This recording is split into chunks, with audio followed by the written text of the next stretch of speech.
Hello everyone, welcome to our final presentation, and I'm Thuong. Today I'm very excited to introduce to you a very interesting topic that I recently discovered.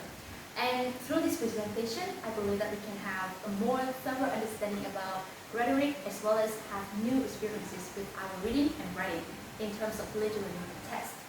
So what is this? It is intertextuality. And here is our agenda. It has 5 parts. The first one is about theoretical framework, which is for explaining why I decided to learn about this topic. And the second part is about glossary, to introduce to you some very basic terms related to linguistic studies, so that we can have, make it easier for us to understand what is intertextuality. And the third part is about intertextuality, the definition, and also some examples of intertextuality. And the fourth part is how the term intertextuality introduces a new understanding of writing of the author and reader.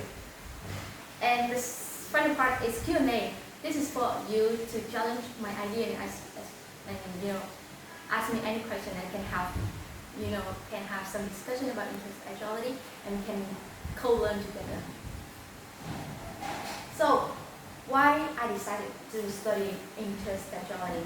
As we all may know, we read speech genres by Batin, and in his essay, Batin discusses how genres of speech can interpenetrate. It means that genres can expand and grow by combining with one another. And just take an example of the television show between the journalist and the politician. You can somehow see the combination between a very conventional political genres with a very informal chatting on the chatting show. So that is the combination between the political one, which is a secondary genres, and between the informal one, which is belong to the primary genres. So, and also in this test, Batin work emphasizes the dialogical properties of the text, or more broadly, of the genres. So I ask myself, and also here is also the question for all of us to think about, how a text can explicitly or implicitly in a dialogue with other texts.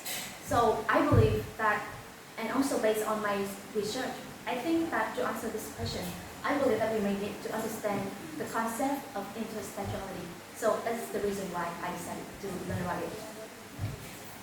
Next, it is about glossary, because I think that intertextuality is so complicated. I promise to you, it's so hard. Even when I read a lot of things about it, I cannot figure out what is this. Up to this point, I still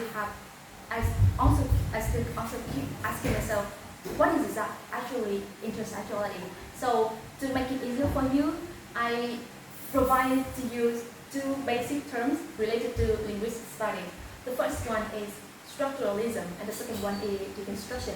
Both this idea about the theory believe that a text is not an isolated one, but its meaning and also interpretation can enrich and open a very new door to understand the text, the meaning of the text.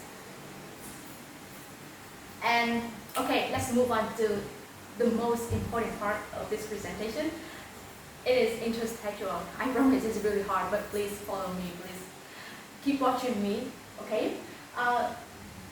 The term of intertextuality first introduced by this lady, Julia Kristeva, in 1966.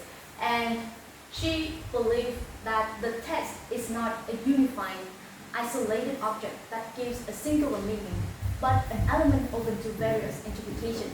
And also, by the terms, she believed and she suggests a way to think about the text in the intimate relation with another text, which means that there is no single text that independently, right? This text can have a dependence on another text. Just take an example. You can write a song, but somehow you are inspired and you are affected.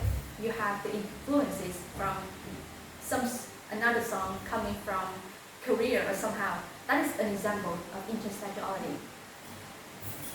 And actually, intertextuality have different aspects, different nuances, I believe so. And there is different forms of intertextuality. There are so many, but in this presentation, I just would like to introduce to you a very three basic and quite common forms of intertextuality.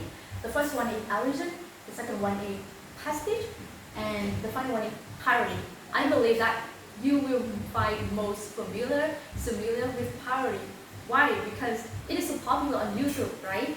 Just take an example of Panda. If you know Panda, a very famous artist in terms of parody. He always makes fun of the official MV by recreating another MV based on the official MV to make fun of the audiences. So that is one of these examples of intertextuality. If you still find it really hard to grasp the idea, you can check it later on the YouTube so that we can reflect on our definition in this presentation and connect to what you watch on the YouTube. Okay?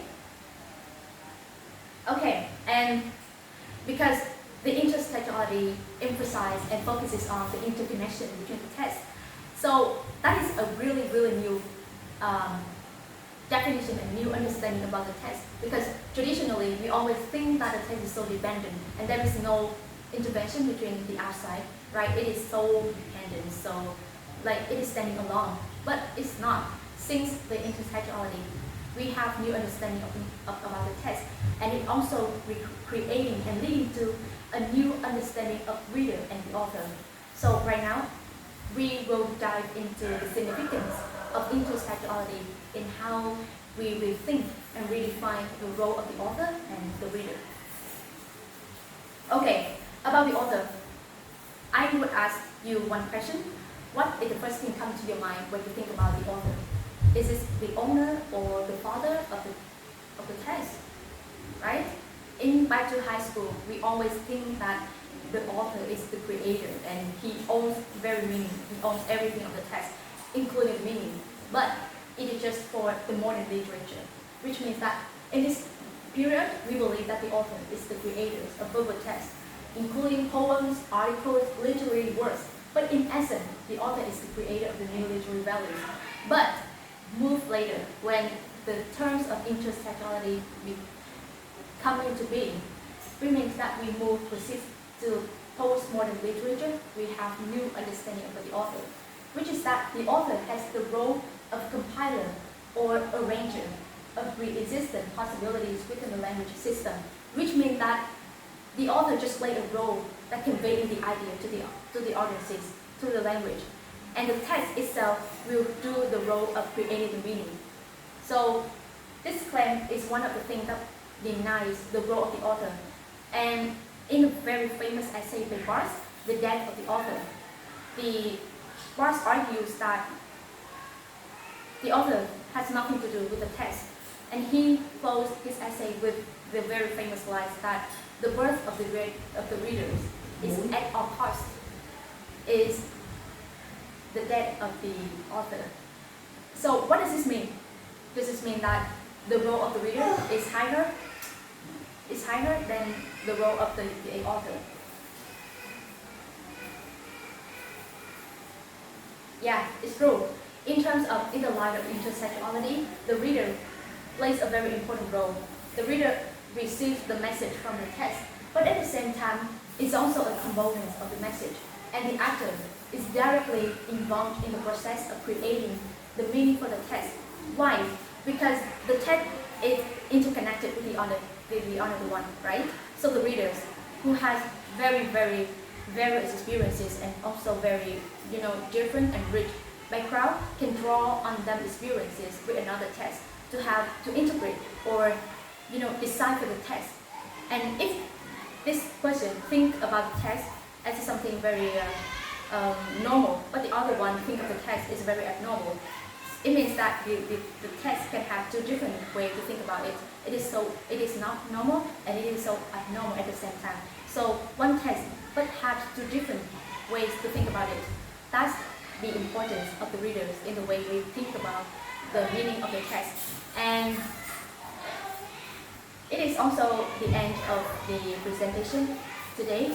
And I think that through this presentation we can somehow understand the very basic definition of intertextuality, as well as we think about the role of the author and the reader, so that later, if you come to a literary text, you will keep in mind the intertextuality so that you can have another way or another method to think about the text. And if you are the writer, please keep in mind that you have intertextuality. You can draw the inspiration from the other text, connect to your own working so that you create a very meaningful piece of work.